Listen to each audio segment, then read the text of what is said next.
So as we begin the month of Elul, this is like the big countdown, if you will, the big 40 days from the first day of Elul all the way till after Yom Kippur. That gives us 40 days to improve ourselves, be the best people we can be walking into Rosh Hashanah, the high holidays, Yom Kippur, and hopefully get a good judgment for this coming year.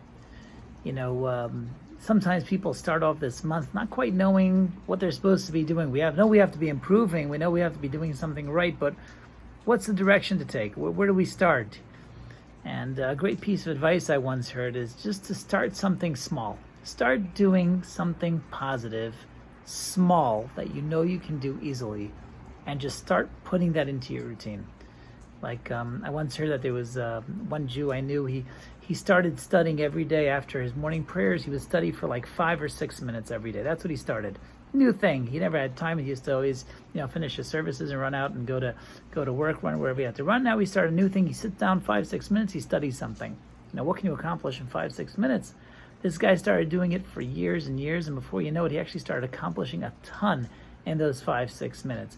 But the idea isn't so much what the 5-6 minutes accomplish. The fact that you're starting to do something positive, you're starting to do something good, it leads to more good. There's a certain spiritual inertia that once you start heading in that direction, it starts to bring more good. So this is the best advice as we start Elul. We want to start getting on the right track. Just start something positive, something good, something you should be doing in a small, easy way. So I heard a story from a friend of mine, a great story. He said he was living in Israel, and someone knocks on his door one day, and someone he never saw in his life. He opens the door, he can't recognize the guy, he's a total stranger, and the stranger asks him, he says, "Is that your car outside?" And he says, "Yeah." And he says, "I want to thank you." He's like, "Oh, what?"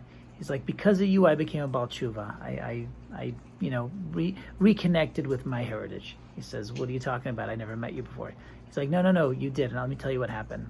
You see, I grew up, non-religious in a non-religious family in Israel.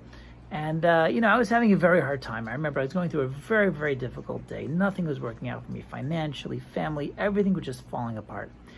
And one day I'm sitting around and I see a car. I see your car. And in the back of your car, you have this bumper sticker.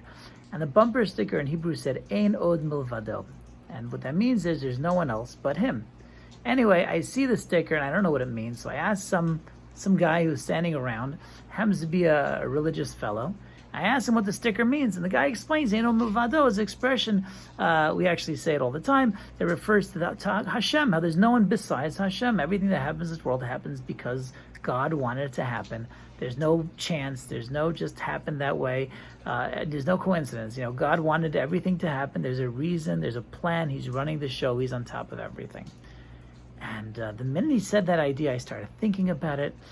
And, I had a conversation, another conversation. Before you know it, my life changed.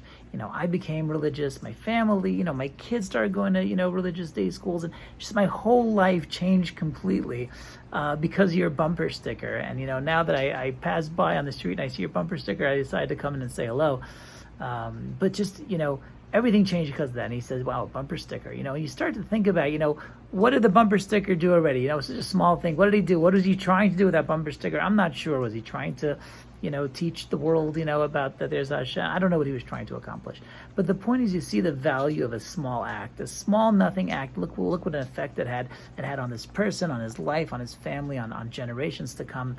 One little bumper sticker. So it goes to show us, never minimize the small things. The small things are the things that make people great. A lot of small things make greatness. I wish everybody a wonderful Shabbos.